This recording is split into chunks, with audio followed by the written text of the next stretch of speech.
and we have a lot of stuff to cover today, even before we get to basketball, Coach. And there's still some important basketball to be played.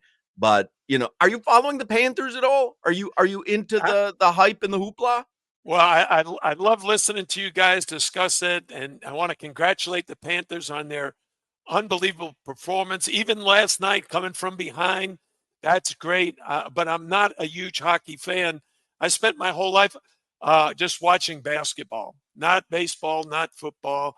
I'm a big Hurricanes fan for our football team, but beyond that, I just stuck with the B-ball. Now, the Panthers, of course, they play at the Amerant Bank Arena. So here's a couple things. Solana has never been to Sawgrass Mills Mall, which is right across the street. A lot of people go to a Panthers game. They park at Sawgrass. They walk across because they want to avoid the parking charge in the parking lot. Have you ever been to Sawgrass Mills Mall? No. Who won that bet? Who said that? Solana said we both said it. I find it shocking that Solana's never been there because he's a shopper. His fiance is a shopper. They enjoy clothes and fashion and food. You, on the other hand, have been busy all your life. You're coaching. You're recruiting. You got a lot going on. You got high-profile games on television. So I can understand. I'm guessing you're not a mall guy, period. No, I don't shop.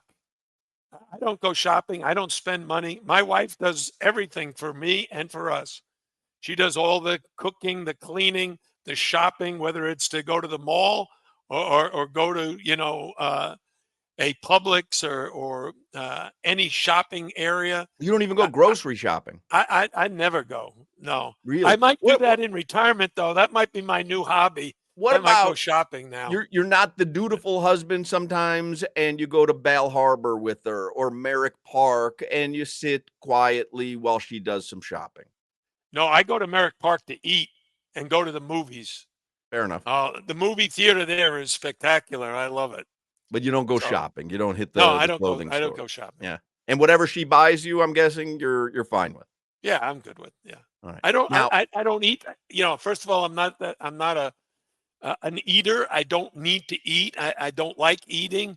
I just only eat so that I can survive. My wife's a great cook, so whatever she fixes, I'm good with. What about Bahama Breeze? I've made this a point. So Bahama Breeze is a restaurant right outside Sawgrass Mills, one of those out parcels. They closed like 2 weeks ago. They went out of business. And I said, poor timing. You got a Stanley Cup final. It's going to be right in your backyard. Have you ever been to Bahama Breeze? Not in Miami, but in Orlando. So I win that one. I win that one because I said he's been to Bahama Breeze. Yeah, I've been to Bahama Breeze, not a lot, but always the same time of year in July when in Disney World, they were hosting the AAU Nationals. And in between games, we'd sneak out of Disney, run over to Bahama Breeze. I'd get myself a nice grilled salmon dinner, little rice, little broccoli, eat, and then get right back to Disney. It was still on International Drive, so it was a 10-minute drive from Disney. That's a great call. They happen to have good salmon there. Inopportune time to close, right? I mean, look at the calendar, yeah. Bahama Breeze. Yeah, how many Bahama Breezes are there throughout the state? Well, I know half of them closed last week, like half of them across the U.S. closed last week. So something's amiss in the world of Bahama Breeze. Now, I don't know if you're aware of this. I know you follow the Panthers casually. They have been seen when they had 3 road games in Raleigh, North Carolina against the Hurricanes. Twice they were seen at Dairy Queen. Yeah. Brad Marchand. And so it's become a little bit of a rallying thing for Panthers fans and the players. They go for blizzards and on their day off. And they did it before the win yesterday. So yesterday was what? Wednesday? Yeah, yesterday was Wednesday. So Tuesday they were at the Dairy Queen in Raleigh getting blizzards. So I will ask you, do you ever go to Dairy Queen? And what's your go-to blizzard flavor? I rarely go to Dairy Queen, although my brother Bob, he wrote the best Dairy Queen advertisement ever. Do you know the word scrumptious? Yeah. Have you ever heard that? Yeah. There's a theme song for Dairy Queen, Scrumptious. My brother wrote that about 40 years ago. He was a But jingle writer? I don't go to Dairy Queen. That's not one of my favorites. The only thing I get at Dairy Queen is a vanilla cone. That is it. I don't think I've ever even had a Blizzard. I'm going to guess you are a Carvel guy because you grew up in the Bronx. Well, I love Carvel. That's for sure. But I like McDonald's. Great ice I cream. like a McFlurry. I like the vanilla cones, and they're very inexpensive. The cones are great. Speaking of Carvel, Father's Day is coming up in a couple of weeks. Fudgy the Whale or Cookie Puss always makes a great Father's Day gift for Dad. Well, I'll tell you what my wife gets every Father's Day is a Carvel cake. That's so? It's got like the Oreo bottom to it. Uh-huh. It's to die for. You've never heard my take. I think ice cream cake is the worst form of cake on the planet. I cannot stand ice cream cake. I don't think adults should eat ice cream cake because and you just did it with kind of the Oreo thing. Adults are always going, oh, they've got crunchies. They've got crunchies. What are you, 9 years old? They've got crunchies.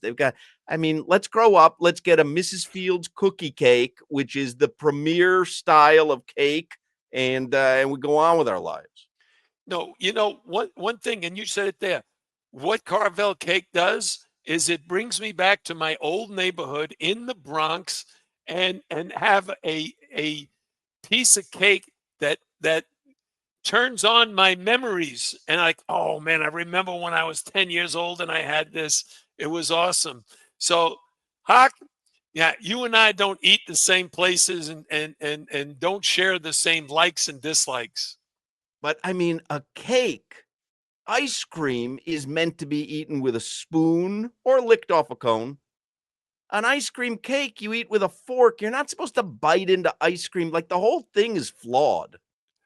I disagree with that, boy. I love ice cream cakes. Solana, where are you on this? You got to jump in. You're either with Hawk or you're with me. I need a teammate on this. Coach, I'm with you. You and I are Kobe and Shaq right now on this ice cream take, because for years, Coach, I've been telling Hawk, ice cream cake is the best version of cake. My birthday is Saturday. Guess what? They already have the order in. Ice cream cake from Carvel, ready to go for my birthday, Coach O. Ridiculous. Yeah, I actually don't like regular cake, like a chocolate cake or. Of course not. No, I don't think cakes are that good. But a Publix buttercream cake. I mean, buttercream frosting. You're telling me that's not better than an ice cream cake with crunchies? No. Ridiculous. Yeah, Hawk has no taste. None.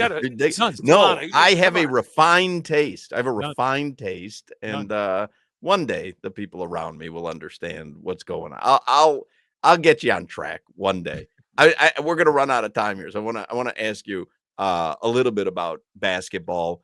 They were asking on ESPN yesterday, what's the recipe for the Knicks to get back into the series? They host the Pacers tonight. They're down 3-1.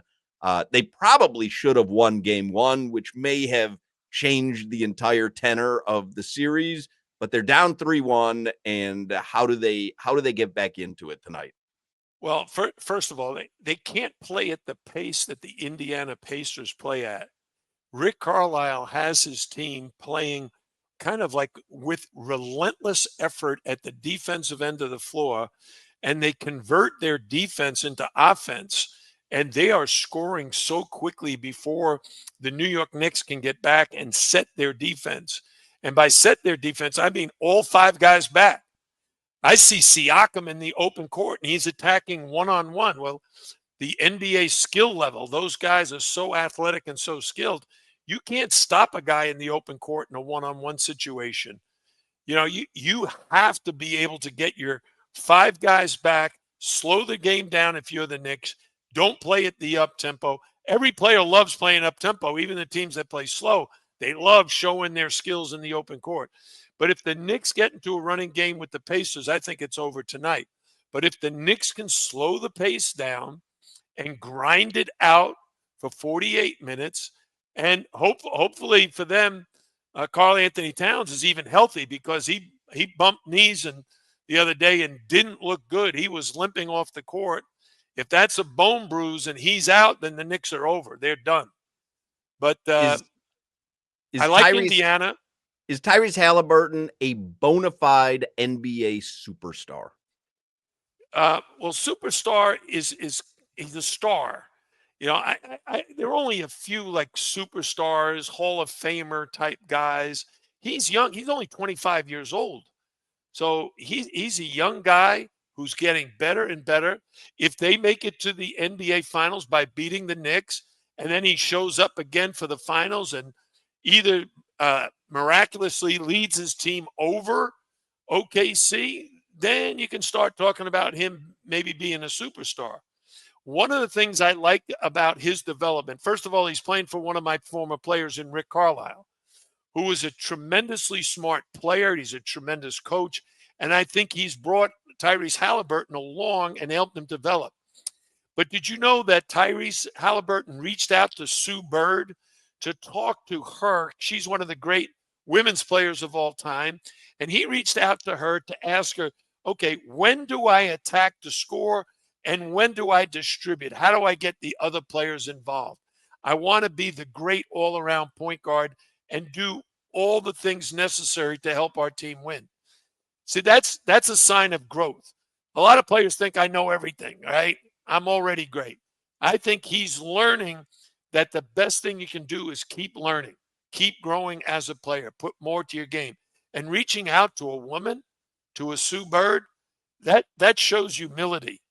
You know, he's not above reaching out to another great player, whether it's a man or woman, or maybe even someone from another sport. That there's always ways you can improve mentally, physically, emotionally. Real quick before we run out of time, can either team get past OKC in the finals? I think it's going to be difficult. I think OKC is at the top of their game. I think they've got a great rhythm going. And they're going to be a hard out, home or away. And I like Indiana's chances, though, of advancing, being in the finals, either winning tonight or beating the Knicks over the weekend. And then I think it'll be a tremendous series, whoever OKC plays, especially Indiana, because those teams match up very well. Haliburton versus SGA is going to be talked about. You know, they both got big guys. I recruited Miles Turner, didn't get him, of course. Would have liked to get him. but you know, Indiana's big guys and OKC's big guys match up very well. The Knicks just got to hope they can get tonight, because anything can happen. An injury to a key player for Indiana could also all of a sudden change the series. All right, Coach. You have the same address that you used to have where I sent you the air fryer? Because I'm going to send you a Mrs. Fields cookie cake. I'm going to change your life. Yeah, I've got the same address. All right, I'm going to send you a Dairy Queen Blizzard gift card and a Mrs. Fields cookie cake right to your house, and I'll change your life. I'm telling you, by the time you're done with this radio show, you're going to have sworn off ice cream cake because it's silly at our age, your age, my age, Solana's age even, and you'll enjoy the deliciousness of a cookie cake. Yeah, I don't think so. The guy who doesn't believe a word I wouldn't hold my breath if I were you. Doesn't believe a word I say. None, and you shouldn't, Coach. I'll hold strong. The crunchies, best part of any cake anywhere in the world. Let's go, Coach. Coach, would you put sprinkles on a soft serve ice cream cone? I have, and I like it. I prefer like syrup, like chocolate syrup on a cone, and dip it. Yeah. That's nice, but still a vanilla cone. And there's a place here in town called Whip and Dip. Yeah. Have you guys ever heard of Whip and Dip? Yeah. Oh, they got great ice cream. Mint chocolate chip cone is I'm going to leave here and go get a cone right now because we're talking too much about ice cream. Well, just don't get sprinkles. Making me hungry. Don't get sprinkles. You're a leader of men. Don't get sprinkles. All right. All right, guys. I'll see you next week. See you, Coach. There's Jim Larrañaga. He's very astute. He knows everything that comes out of my mouth is generally wrong.